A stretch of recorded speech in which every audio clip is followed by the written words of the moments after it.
Hey Hooper, it's Deanne Love here, and in this off-body hoop expression session, we are going to go through 12 cycles. This is a beautiful movement meditation. If you are not on body hooping, or if for whatever reason, injury, fatigue, you need to take a break from on-body hooping, we are going to go through 12 different moves. I'm using a fairly lightweight Polypro, and for this session, I recommend having a yoga mat space. That's all you're really going to need.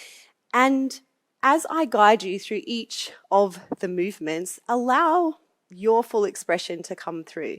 And if you can, if you're feeling up to it, start to gently bring in movement in your feet, your knees, your hips by simply stepping around your space, or if it feels grounded, if it feels good for you, if it brings stability, then pouring the weight of your feet and your body into the earth while doing these moves. Take your time, feel your breath, and move into flow and relaxation.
That session felt so good, and I highly encourage you to take that at your own pace. Use it as a way to warm up your body, bring new movement, expression, creativity, and fluidity. Also, allow yourself to move in ways that feel good for you. You don't have to copy exactly as I did. If movements, if ideas, inspiration, or creativity is starting to come through, even emotions, sensations, or feelings, give yourself the time and space to allow all that comes up for you, to move whatever you are feeling. If you are a hooper or a mover who loves to understand and know the tricks and exactly how to do things, celebrate that as well, and head on over to learn.hooplovers.tv, because I have a whole bunch of courses that help break down every single aspect of moving on body, off body. The 28-day beginner starter pack is epically awesome if you are looking to go from foundations to flow with tricks, transitions, and technique. If you're looking for fluidity for upper body, then you're going to love the 21-day shoulder hooping challenge. Yes, I use the word challenge. It's not easy, but it is so worth it. Never ever give up. Hooping, movement, expression, it is a lifetime of play and practice and devotion. Thank you so much for devoting this time to this practice. I look forward to seeing you in the next one. Big hoop love from me to you. Mwah.